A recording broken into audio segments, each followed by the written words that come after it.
Pai, obrigado por mais uma vez estarmos reunidos no nome do Teu Filho, que, como cantamos aqui,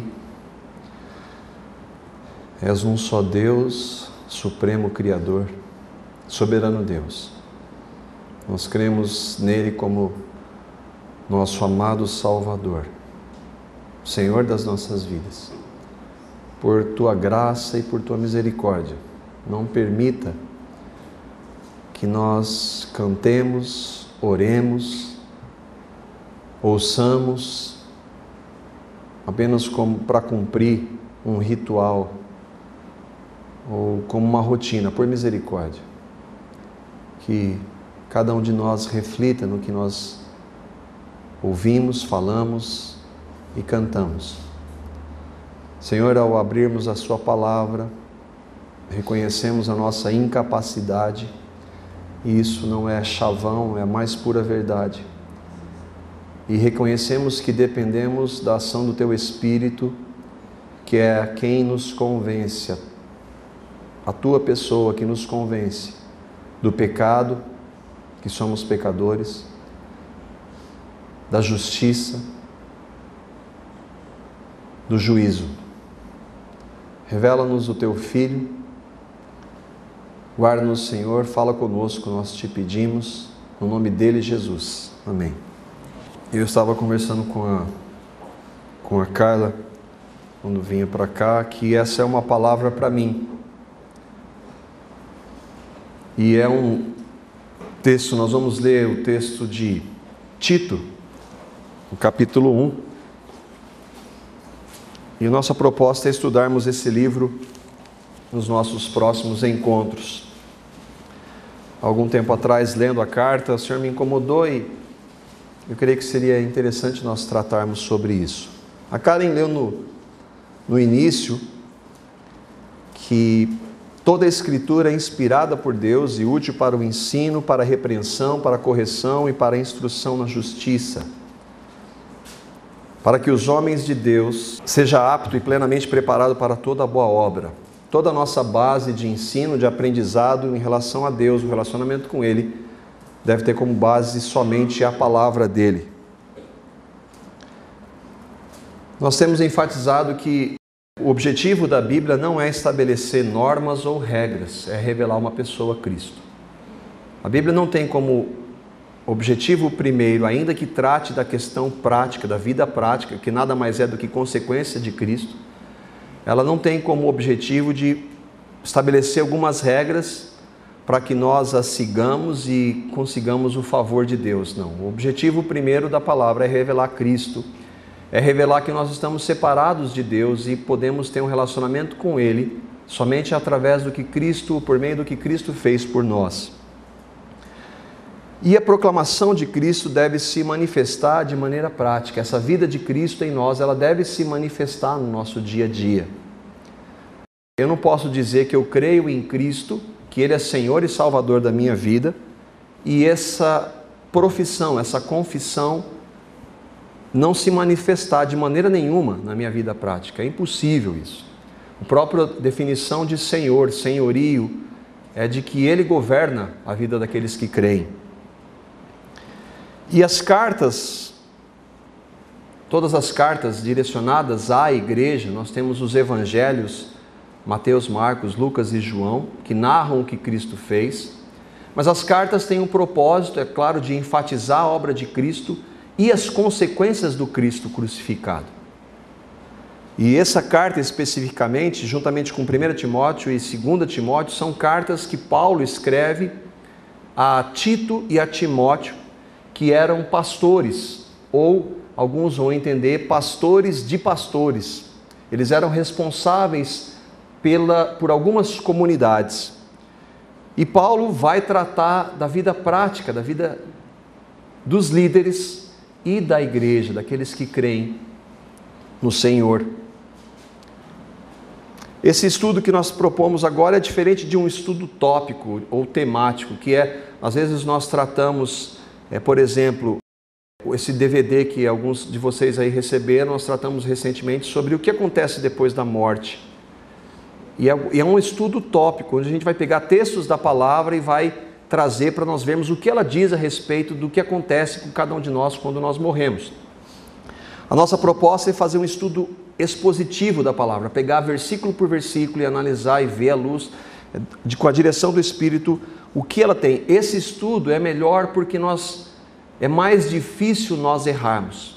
Muitas das doutrinas que são ensinadas, a partir de um estudo tópico, pega-se uma doutrina com um tema específico, elas acabam sendo distorcidas justamente porque a gente não pega todo o texto, analisa o contexto e busca no contexto da palavra o que ela quis dizer exatamente. Algumas considerações antes de nós começarmos. A ordem dos livros, nós temos a palavra de Deus, a Bíblia, Velho e Novo Testamento, e nós temos uma sequência desses livros, mas é importante que a gente saiba que a ordem dos livros, no caso do Novo Testamento também, não é uma ordem cronológica, não é uma ordem de tempo. Nós não temos os evangelhos foram escritos primeiro, então Mateus foi escrito primeiro, depois Marcos, Lucas e João, não. João é um dos últimos livros que foram escritos pelo apóstolo. Foi escrito mais ou menos no ano 85 depois de Jesus. E é interessante, eu peguei uma citação de um estudioso da palavra, que ele fala disso, né?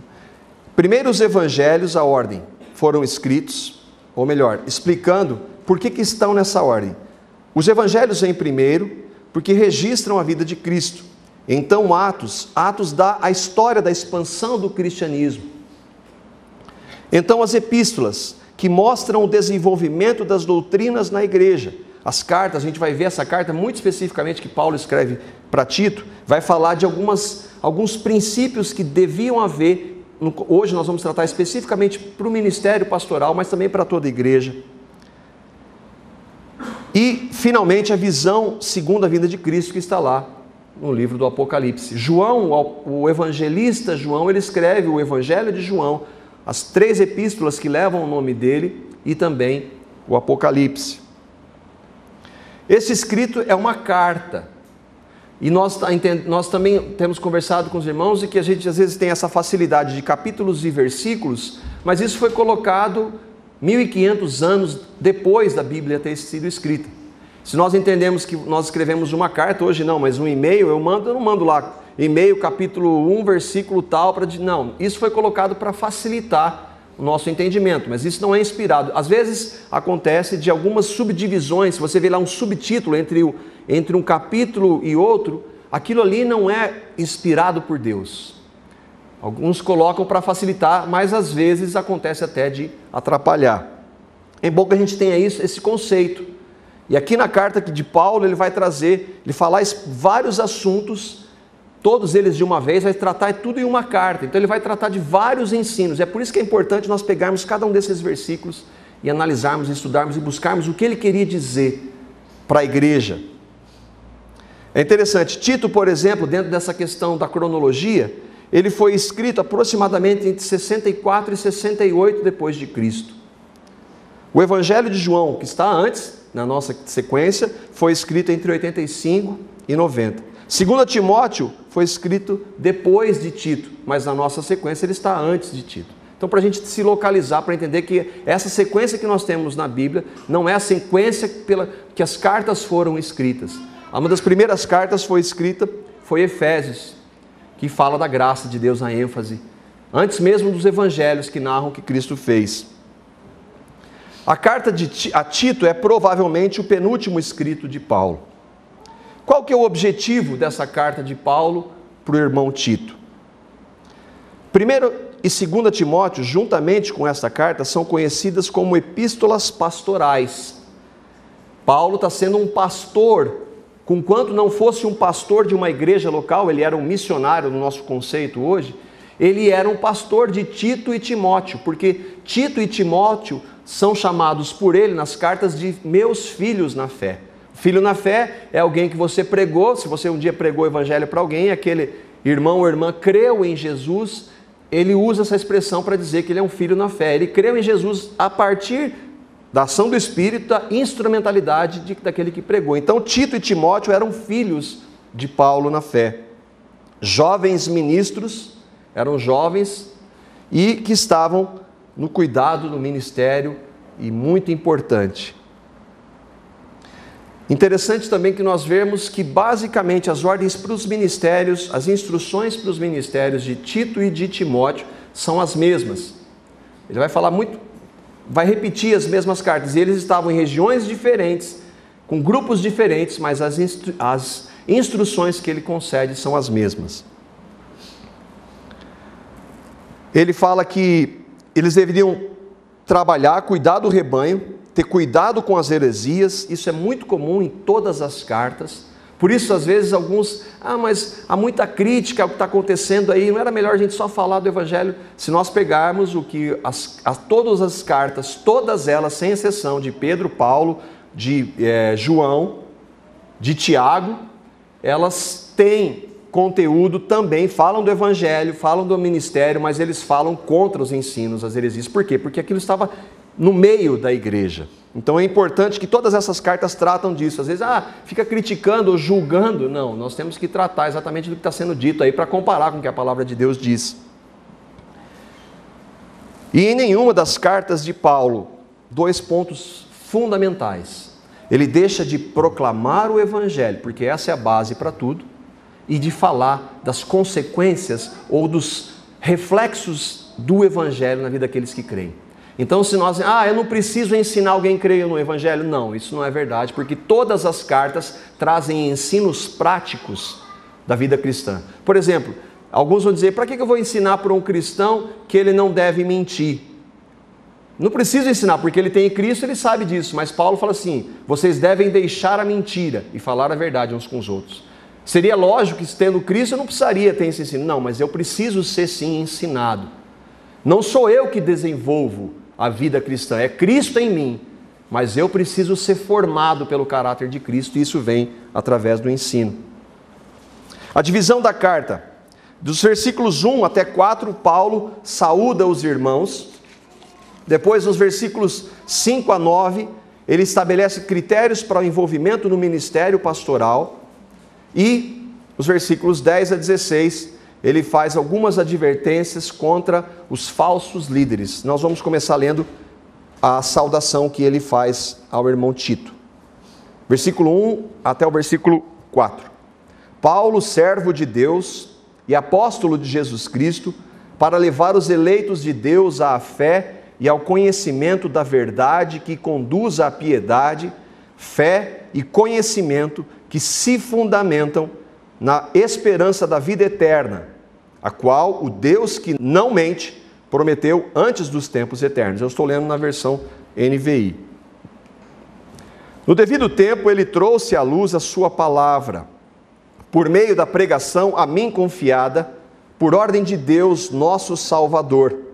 A Tito, meu verdadeiro filho, e aí para quem ele dirige a carta, em nossa fé comum, graça e paz, da parte de Deus Pai e de Cristo Jesus, nosso Salvador. O verso 1.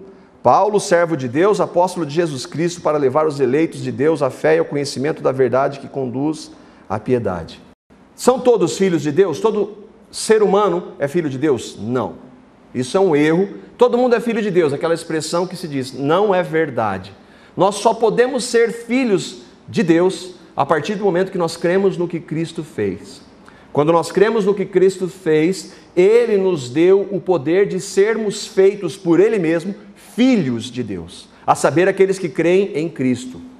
Então, isso é uma verdade. Mas Paulo usa a expressão de servo. Às vezes a gente não gosta, mas o servo significa literalmente escravo. Paulo se considerava um escravo de Jesus. Não por imposição, mas por amor. E aí vem o conceito de Senhor. Cristo é meu Senhor. Eu sou escravo de Cristo, por vontade própria. Eu quero que Cristo domine e gerencie e cuide de todos os aspectos da minha vida. Ele é dono da minha vida. Esse é o objetivo do senhorio, quando nós falamos de senhorio de Cristo. E é por isso que ele se diz, então, servo. Apóstolo significa que ele é um enviado, escolhido especificamente por Cristo. Os apóstolos foram chamados especificamente por Cristo.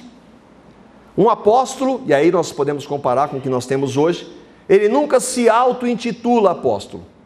Com isso você já pode tirar uma boa parte dos que hoje estão aí se dizendo apóstolos. Não são apóstolos.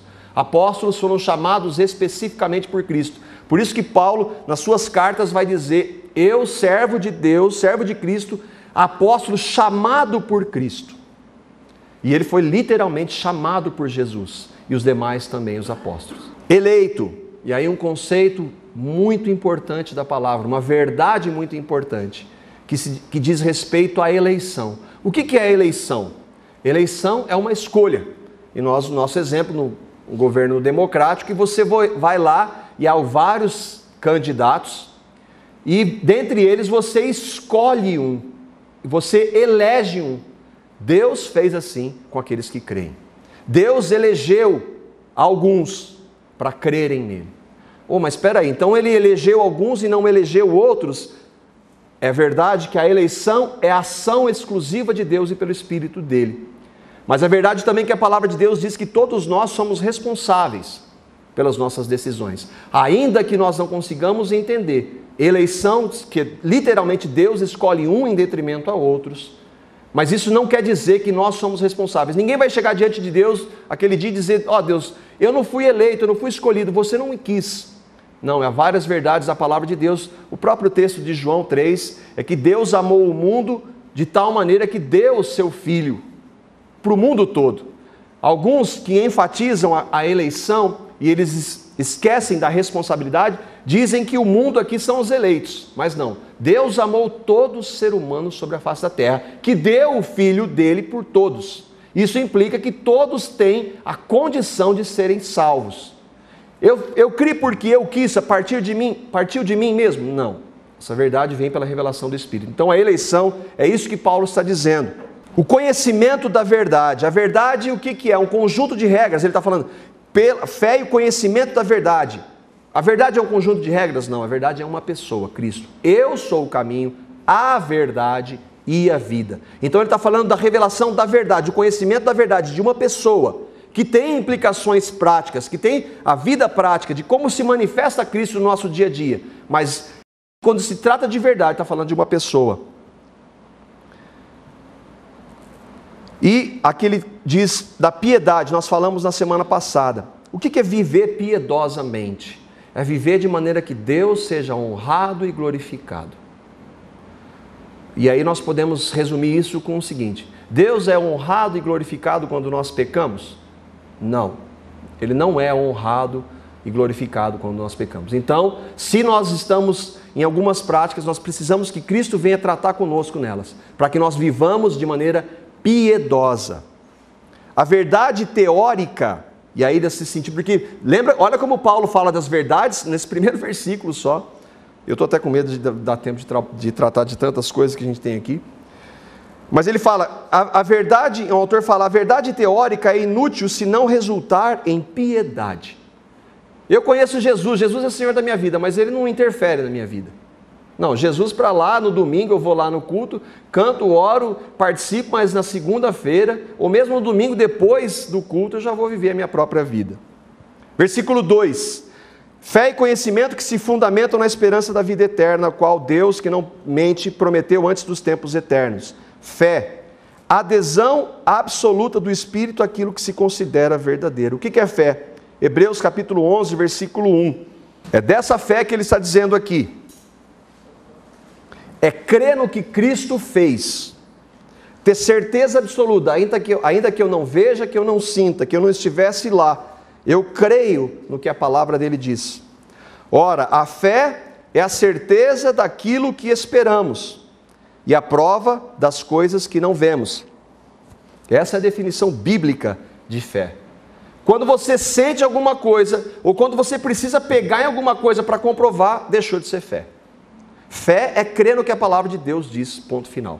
Nós cremos no que Cristo fez por nós, essa é a base. Conhecimento, nós vimos que o conhecer é conhecer a Cristo. E que conhecimento Paulo está dizendo? João capítulo 17, versículo 3. Conhecimento, que conhecimento? De um conjunto de regras? Não, olha só. Esta é a vida eterna. É viver para sempre? É também. Mas o que ele está falando aqui, João? Que te conheçam o Deus verdadeiro, Deus Pai, e a Jesus Cristo, a quem enviaste. Um dia nós conhecemos a Cristo. Quando nós nascemos de novo, nós passamos a conhecê-lo. E nós vamos passar a eternidade conhecendo a Cristo. Essa é uma das definições. Lá na eternidade futura, quando nós estivermos na presença de Deus, nosso objetivo maior vai ser conhecer a Cristo.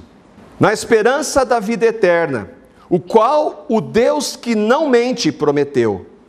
A palavra diz que o homem é mentiroso, nasce mentiroso, mas Deus não mente. O que ele diz vai acontecer, ainda que todo mundo não queira acreditar nisso. A palavra diz que nenhum dos assentos dela vai passar sem que se cumpra exatamente tudo que está escrito lá.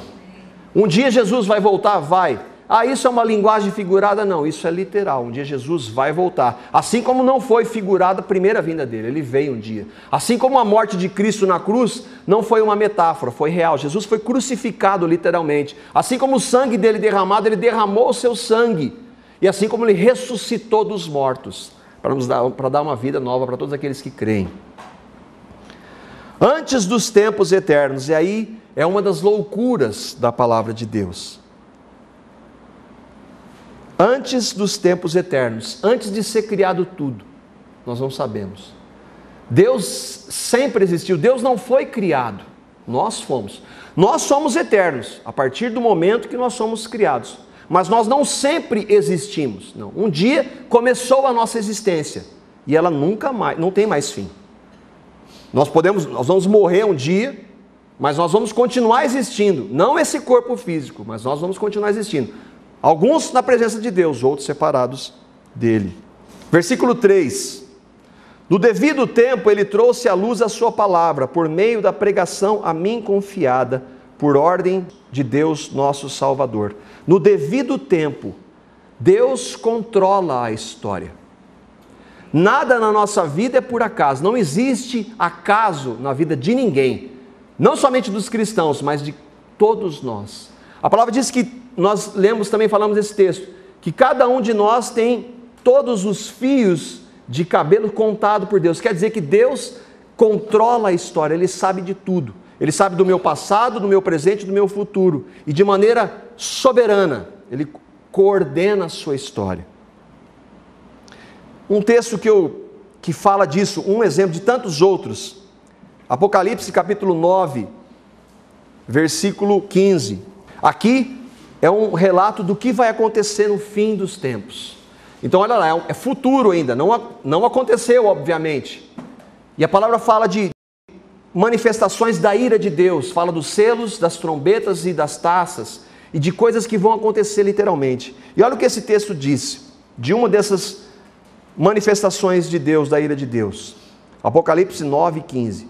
Os 4 anjos que estavam preparados para aquela hora, dia, mês e ano, foram soltos para matar 1/3 da humanidade. Aquela hora, dia, mês e ano, há um tempo determinado por Deus. Ainda que nós não consigamos entender como isso age com a nossa vontade, porque nós não somos robôs, nós temos as nossas vontades. O fato de nós estarmos aqui hoje, por exemplo, foi uma manifestação da nossa vontade. Nós poderíamos estar fazendo qualquer outra coisa. Mas Deus, como é o dono da história, soberano da história, Ele coordena isso também. A palavra diz que Jesus veio na plenitude dos tempos. Ele veio no momento exato da história da humanidade. Isso mostra que Deus controla a história. Por que isso é importante? Porque há hoje alguns, e um deles que eu gostava muito de ouvir, mas que ele saindo por essa linha, alguém que enfatizava muito a graça. Quando aconteceu o tsunami, ele disse que Deus criou o mundo, mas deixou o mundo à vontade do homem. Isso chama-se deísmo. É uma linha e que tem muito na igreja hoje. Que Deus criou todas as coisas, Ele é o Criador, mas é que Ele não controla, porque o mundo está sujeito ao pecado. Então tudo que a gente está vendo aí, se Deus controlasse, não aconteceria. Mas isso não é verdade. Ainda que Deus não seja o causador do mal, Ele na sua soberania permite que isso aconteça. Nós cremos que Deus controla a história. E aí no devido tempo Ele trouxe à luz a sua palavra, trazer à luz, é revelar, tornar conhecido. Por isso que para crer em Cristo é necessário que haja uma revelação. Ninguém tem a capacidade de crer em Deus a partir dele mesmo. Não, eu decidi um dia crer em Jesus. Me deu na telha lá e um dia eu criei. Não. Um dia o Espírito Santo revelou o que Deus fez por mim em Cristo. E eu criei. Por isso que ele está falando no tempo exato. No caso de Paulo é muito característico isso, porque Paulo estava indo perseguir cristãos para o caminho de Damasco, para mandar matar cristãos, e Jesus se revela para ele. E naquele momento ele crê. Ali é característico que a gente consegue ver, para nós também. Se há um momento, se você crê hoje em Cristo, houve um momento na sua história que ele revelou para você. E nós devemos dar graças a ele por isso. De que maneira que essa revelação acontece? Por meio da pregação a mim confiada. Por isso que eu preciso falar de Cristo, para que as pessoas creiam em Cristo. O que a palavra diz? Que a fé vem pelo ouvir e ouvir pela pregação de Cristo. Vamos lá para o texto de Romanos 10, versículos 13 e 14, e depois o versículo 17. Porque todo aquele que invocar o nome do Senhor será salvo. Invocar o nome de Cristo. Não falar da boca para fora, mas invocar, é crer verdadeiramente no que Cristo fez. Como, pois, invocarão aquele em quem não creram? Como é que alguém vai invocar Cristo se não crê nele? Impossível. Falar da boca para fora, muitos falam, mas crer verdadeiramente, só por revelação. E como crerão naquele de quem não ouviram falar? Ou seja, para que alguém possa crer, ele precisa ouvir do que Cristo fez. Não tem, eu já falei aqui há um tempo atrás, que essa frase, com quanto seja muito bonita, não é verdade à luz da palavra. Pregue o evangelho, se necessário use palavras, isso não é verdade. Pregue o evangelho é proclamar, falar do que Cristo fez por você. É claro que o seu testemunho é importante, mas ainda que você não testemunhe como você acha que deveria falar, você deve falar, olha, você é um pecador, Cristo veio para morrer a sua morte, crucificar o seu pecado e ressuscitou para dar uma nova vida. Você precisa crer nisso. A pessoa só pode crer se ela ouvir do evangelho, é o que Paulo está dizendo aqui. Como ouvirão se não há quem pregue? E aí, versículo 17, consequentemente a fé vem pelo ouvir. A fé vem pelo ouvir. Não vem pelo que eu faço ou deixo de fazer. Não vem pelo meu testemunho. Ninguém crê pelo meu testemunho. Crê pela proclamação, que é o que Paulo diz. A fé vem pelo ouvir a mensagem, e a mensagem é ouvida mediante a palavra de Cristo. Uma pessoa só pode crer no que Cristo fez. Então, se você acha que você não dá um testemunho, não se preocupe, o Senhor vai tratar com isso, mas fale de Cristo. Proclame a Cristo, anuncie o Evangelho. Voltando para o texto de Tito, versículo 4. A Tito, meu verdadeiro filho em nossa fé comum, graça e paz da parte de Deus e Pai de Cristo, nosso Salvador. A Tito, meu verdadeiro filho em nossa fé comum, é aquilo que nós falamos. Tito havia crido em Cristo a partir do ministério de Paulo, por isso ele o chama de filho na fé. Graça e paz. Não, por que vocês falam graça e paz? Porque é uma saudação dos irmãos, por isso nós saudamos uns aos outros com a graça e paz. Não é um chavão, uma repetição, tem que falar graça e paz porque eu sou crente agora, não. Porque nós saudamos uns aos outros com a graça e com a paz de quem? Daquele que nos salvou pela sua graça e que pode nos conceder a paz. E aí então, continuando, e que saudação, né, maravilhosa, só isso, nós falamos só da saudação, versículos 5 a 9, os critérios para o envolvimento no ministério, especificamente pastoral. A razão de tê-lo deixado em Creta foi para que você pusesse em ordem o que ainda faltava e constituísse presbíteros em cada cidade, como eu o instruí. Paulo está lembrando a Tito, ele já havia instruído Tito.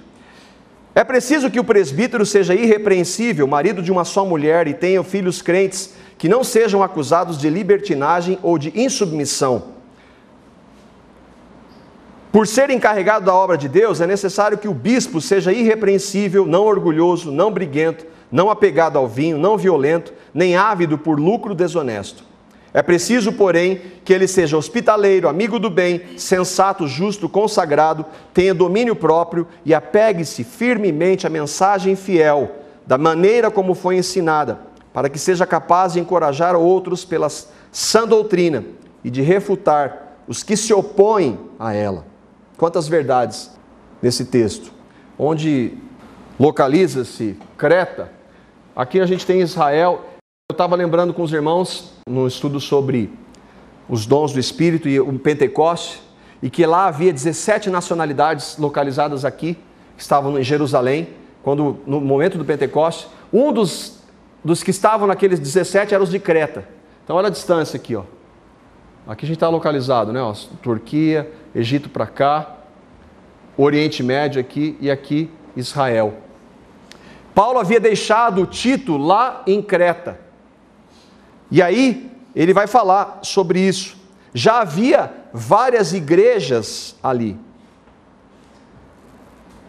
Tito supervisiona as igrejas da ilha.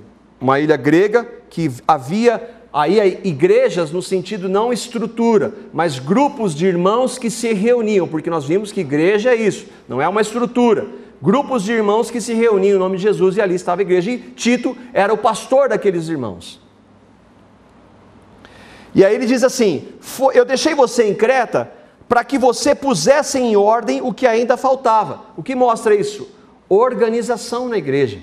A igreja não é uma instituição formatada, mas ela tem ordem. Paulo vai escrever para os irmãos de Corinto também sobre isso, que deve haver ordem. E ele está dizendo então, para que você organize o que precisa. Havia algumas coisas naquela comunidade com aqueles irmãos que precisava ter ordem. E aí ele diz assim: e constituir-se. Constituir o que é? Nomear, determinar ou consagrar presbíteros, irmãos que seriam líderes, ou aí a palavra presbíteros ou bispos, às vezes ela é sinônimo, e é os pastores das igrejas locais. Então ele está dizendo: Tito, algumas daquelas comunidades, elas estão crescendo porque Deus, se a pregação da palavra, ela vai crescer, porque é Deus quem acrescenta a igreja os que estão sendo salvos. Então você, como alguém que eu preguei a palavra e tenho instruído, tenho pastoreado, você vai instituir naquelas comunidades alguns pastores ou presbíteros. A palavra presbítero ou ancião aparece 66 vezes no Novo Testamento. Nos evangelhos, ela se refere aos líderes das sinagogas, porque ainda não havia os pastores das igrejas. Mas depois, com o crescimento da igreja e a necessidade de ordem na igreja, começam a surgir essas lideranças. E era uma instrução do apóstolo. Como então Paulo vai dizer que deve ser o presbítero? E aí é importante que nós entendamos que a capacitação para o ministério vem de Deus. É impossível exercer ministério no braço, na força. Só intimidade com o Senhor para exercer o trabalho. Versículo 6. É preciso que o presbítero seja irrepreensível, marido de uma só mulher, e tenha filhos crentes que não sejam acusados de libertinagem ou de insubmissão. E que responsabilidade! É importante que nós entendamos que por isso que nós enfatizamos, a Karen leu aqui novamente, que esses são princípios da palavra, das Escrituras, e nós cremos que as Escrituras são a palavra de Deus, e que eu não devo questionar a palavra de Deus.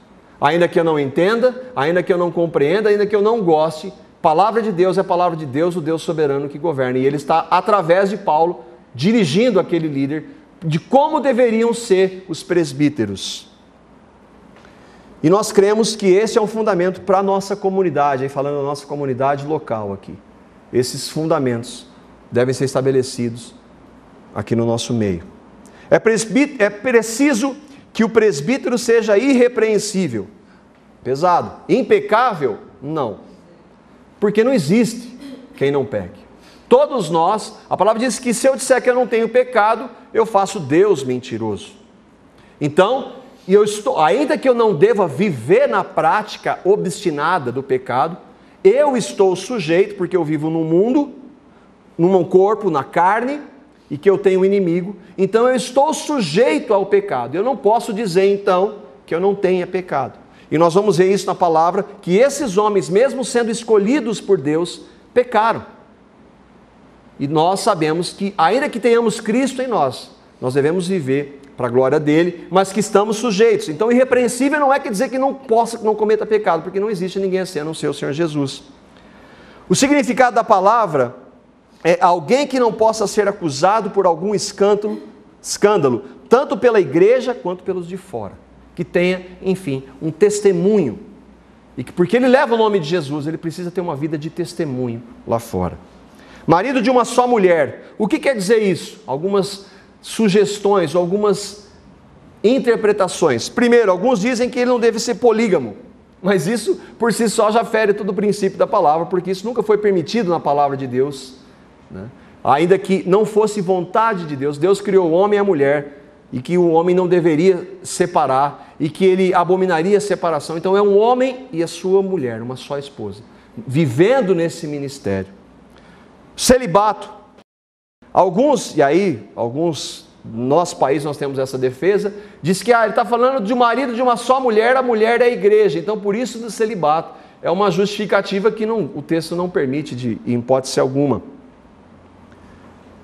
E o ponto é que ele tenha se casado uma única vez e esteja ainda casado com aquela mesma esposa. É disso que Paulo está falando, marido de uma só mulher, o presbítero, o pastor da igreja local, ele deve ser marido de uma só mulher. É o que Paulo estabelece. Tenha filhos crentes. 1 Timóteo, capítulo 3, versículos 4 a 5. Por que Paulo fala disso? E eu, de pensar nisso, já tremo. Ele deve governar bem a sua própria família. Paulo, falando para Timóteo, está falando dos mesmos líderes. Tendo os filhos sujeitos a ele, com toda a dignidade. Pois se alguém não sabe governar a sua própria família, como poderá cuidar da igreja de Deus? Isso quebra a ideia do celibato, por exemplo. Não, como é que eu posso, se eu nem tenho uma esposa e filhos, para que eu governe dirigido pelo Espírito, não eu, mas o líder dirigido pelo Espírito governe? É impossível. Esses filhos devem ser instruídos no Senhor, e nós devemos falar de Cristo para os nossos filhos todo dia. Sempre proclamar o Evangelho, orar por eles todo dia, para que eles creiam. Porque ainda, aquilo que nós falamos, ainda que o nosso testemunho seja importante, e nesse caso Paulo está falando disso, eles precisam ouvir do Evangelho, para que a fé que em nós um dia foi gerada, seja gerada neles, para que eles nasçam de novo e creiam. Se isso acontecer, aí por consequência, não vão ser acusados de libertinagem ou insubmissão. Libertinagem, uma vida devassa, de promiscuidade, ou de insubmissão, se alguém é indisciplinado, desobediente. Quando você tem filhos pequenos, você consegue controlar isso, mas o problema é quando eles chegam naquele momento em que eles tomam suas próprias decisões e que você vai ter que deixar. E esse controle não deve ser um autoritarismo, deve ser buscado diante do Senhor, com a direção do Senhor, com graça, com verdade, com graça e com misericórdia, para que eles cresçam no conhecimento do Senhor. Versículo 7. Por ser encarregado da obra de Deus, é necessário que o bispo seja irrepreensível, mais uma vez a palavra, não orgulhoso, não briguento, não apegado ao vinho, não violento, nem ávido por lucro desonesto. Necessário. Indica uma necessidade moral. São características sem as quais ninguém pode aspirar à liderança. Duro, mas verdade. O bispo, nós falamos no começo, ele exercia uma liderança sobre outras comunidades. Era um pastor, poderíamos chamar assim, de pastor de pastores, ainda que fosse ainda pastor de uma comunidade local. Paulo fala então que o pastor, ou o presbítero, ou o bispo não deve fazer. Ele não deve ser orgulhoso, arrogante. E uma boa definição na palavra é sábio aos próprios olhos. Ele não deve, porque ele é líder, ele deve exercer a sua liderança com autoritarismo e mandar. Aqui eu sou líder, eu mando. Deus me instituiu, eu fui nomeado, fui ordenado e aqui quem manda sou eu. Aí já está ferindo o princípio da palavra de orgulho. Não briguento ou irascível. Alguém que está sujeito a explosões súbitas de raiva, não de ira, porque a palavra diz que nós devemos nos irar contra a injustiça, e que não tem domínio próprio sobre as suas emoções. O presbítero, o líder, não pode ter essa característica.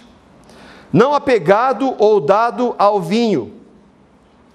Essa qualificação aparece em todas as listas que são dadas a presbíteros e bispos e pastores. Primeiro, não significa abstinência. 1 Timóteo 5, 23.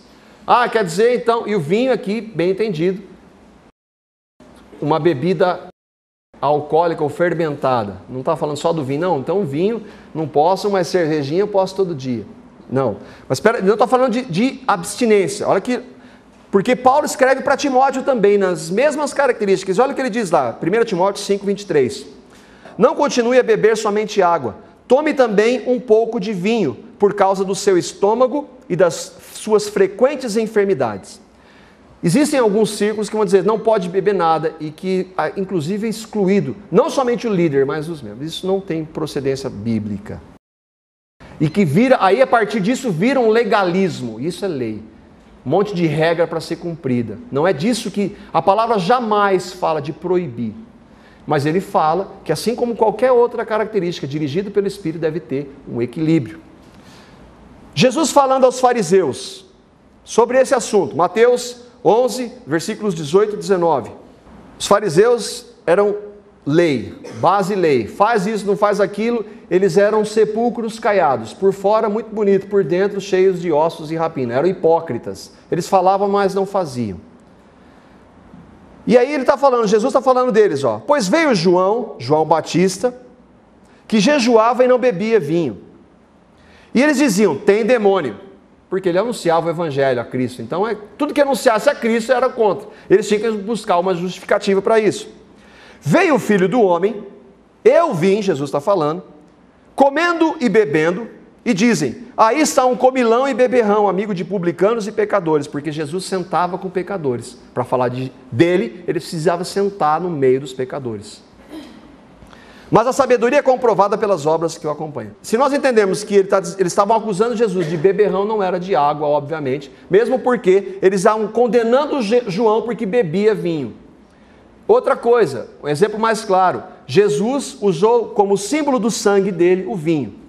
Aí vem alguns dizendo, não, mas aquele vinho não era vinho fermentado, era só suco de uva. E não, você não consegue achar isso na palavra, quer dizer, busca alguma forma de lei. Não é disso que é a palavra de Deus. Equilíbrio. E aí, nós não vamos abrir lá, mas eu só vou ler texto, porque por causa do nosso tempo. O vinho, Provérbios 21, depois se quiser ver, o vinho é escarnecedor, é a bebida forte, alvoroçadora. Todo aquele que por eles é vencido, não é sábio. Equilíbrio, direção do Espírito de Deus. Não violento, que gosta de briga, literalmente, físico. Nem ávido por lucro desonesto ou ganancioso. E aí misericórdia, para a nossa realidade hoje. 1 Pedro capítulo 5, versículo 2. Pedro está falando de pastores. Olha o que Pedro diz, e nós vamos trazer para a nossa realidade hoje, do que se tem hoje, da ênfase hoje, especialmente na mídia. Pastoreiem o rebanho de Deus que está aos seus cuidados. Olhem por ele, não por obrigação, mas de livre vontade como Deus quer. Não façam isso por ganância, mas com o desejo de servir. Não façam isso com interesse financeiro. Estes usam o dinheiro da igreja para servir fins próprios, desonesto e ganancioso. A ganância é um desejo excessivo, direcionado principalmente à riqueza material. E nos dias de hoje, pelo dinheiro. Então há muitos que vivem em função disso, especialmente hoje, a teologia da prosperidade nada mais é do que isso. Paulo então fala agora a postura do presbítero, hospitaleiro.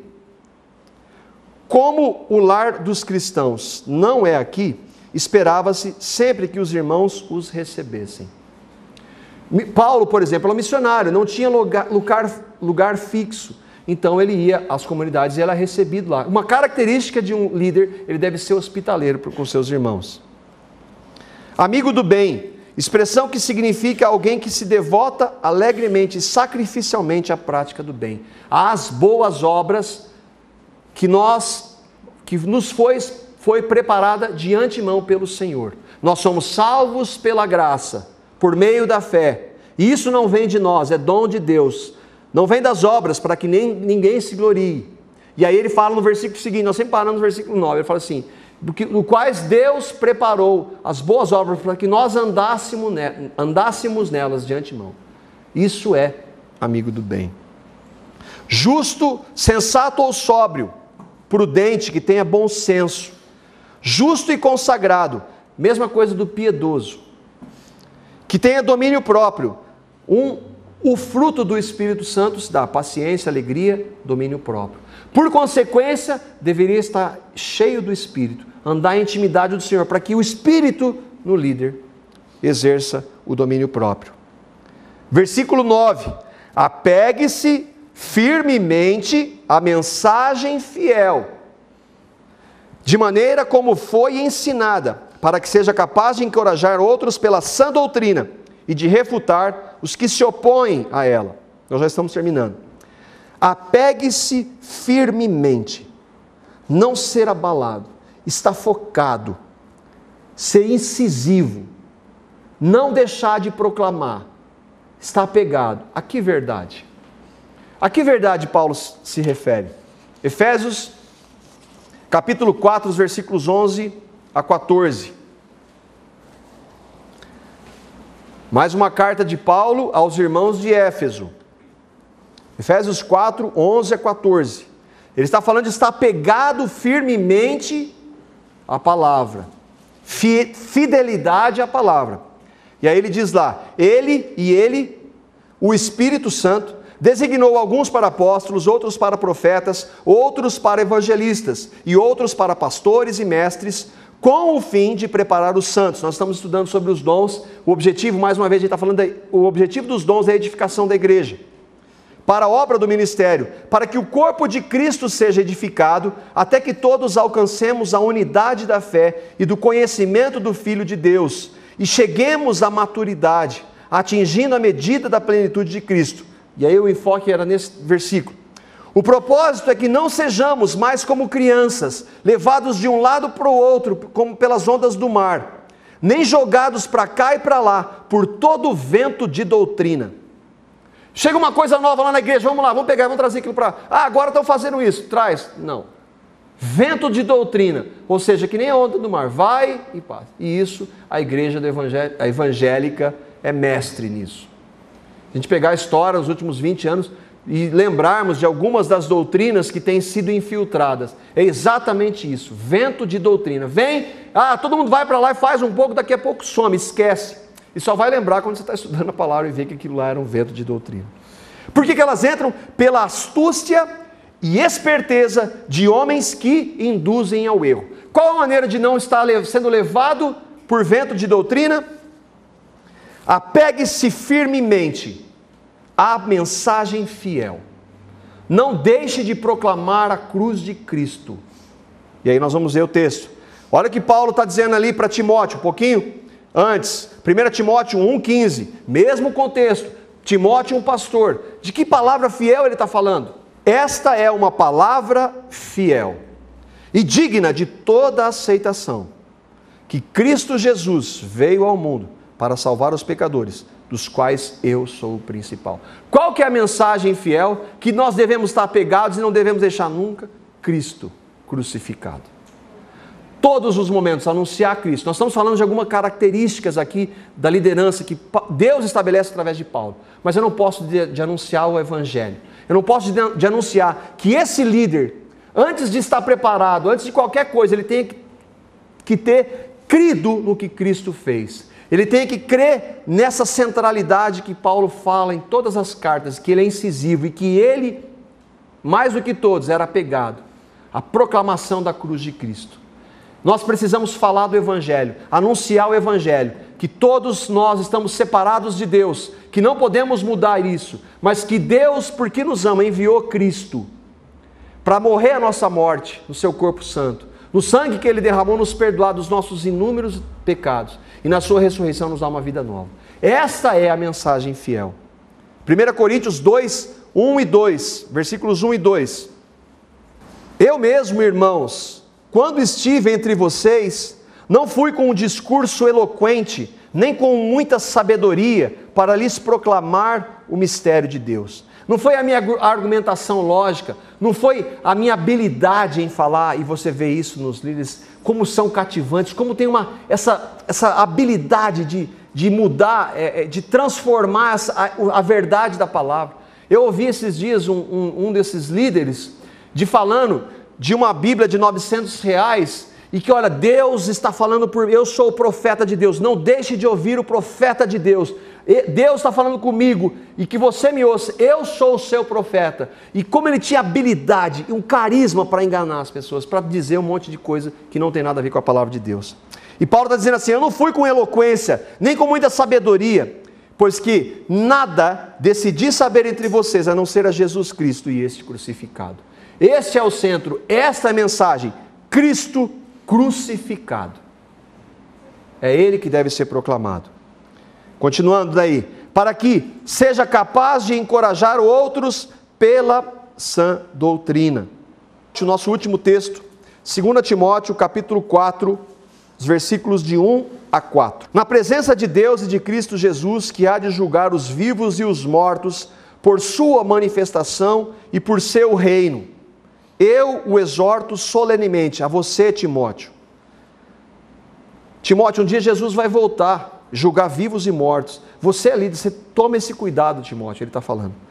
Timóteo, pregue a palavra, esteja preparado a tempo e fora de tempo, repreenda, corrija, exorte com toda a paciência e doutrina, pois virá um tempo, e nós estamos vivendo esse tempo, virá um tempo em que não suportarão a sã doutrina, Cristo crucificado, a centralidade da cruz de Cristo. Não suportarão. Onde está falando isso? A igreja evangélica não vai suportar ouvir disso. E aí que ele está falando? Pelo contrário, sentindo coceira nos ouvidos, segundo os seus próprios desejos. E o que se prega hoje é sobre os próprios desejos. E o que eu quero ter? Dinheiro, prosperidade, cura. Eu quero viver bem essa vida, os meus próprios desejos. Então eu vou ouvir esses, deixando a sã doutrina, para trazer esse tipo de mensagem. E as pessoas têm coceira, é isso que elas querem ouvir, e isso que atrai, e isso que lota. Atrairão para si mesmos seus próprios desejos, juntarão esses que têm coceira do ouvido, juntarão mestres para si mesmos. Paulo está dizendo assim: aquela pessoa lá, ela está sendo enganada, porque ela está sendo enganada por aquele líder. Ela está sendo enganada porque ela quer ser enganada. É exatamente isso. É claro que aquele falso líder que traz aquele falso ensino, ele vai ser julgado pelo Senhor se ele não se arrepender. Mas todos os que ouvem e que dão crédito, que querem ouvir isso e que têm coceira nos ouvidos para ficar ouvindo isso, são responsáveis. Ninguém é irresponsável. Eles se recusarão a dar ouvidos à verdade. Não quero, eu quero ouvir o que me agrada. Voltando-se para mitos, fábulas, muito bem organizadas, orquestradas, com muitos textos da palavra de Deus, fora de contexto. Muitos textos fora do contexto, para enganar. Por isso então, ele fala assim, e de refutar os que se opõem a ela. Aqui, uma postura contra aqueles que trazem esse tipo de ensino. Mais claro que isso, só nas outras cartas a gente vai ver também. Vamos orar? Pai amado, a Tua palavra fala dessa responsabilidade, Senhor. E se nós olharmos para nós mesmos, é impossível, Pai. Mas nós cremos no Senhor que veio para nos salvar. O Senhor Jesus é o Cordeiro de Deus que tira o pecado do mundo. E que no Teu Filho, Pai, na capacitação que vem única e exclusivamente dEle, pela ação do Teu Espírito, capacita-nos a viver para a Tua glória no ministério, Senhor. Sabemos do Teu perdão incondicional, sabemos que já fomos perdoados, e ainda que pequemos, que erremos no caminho, nós já fomos perdoados. Mas, Senhor, para a Tua honra e para a Tua glória, capacita-nos a viver de maneira que o Teu nome seja honrado e seja glorificado na prática. Senhor, não deixe também que nós jamais esqueçamos da responsabilidade que temos de anunciar Cristo e este crucificado. É o Teu Evangelho, Senhor Jesus. É o que o Senhor fez, que salva e que transforma vidas. E nós não podemos deixar de anunciar. Obrigado, Pai, por esse tempo. Guarda a Tua palavra nos nossos corações, nas nossas mentes e capacita-nos a viver para a Tua glória. Em nome santo de Jesus.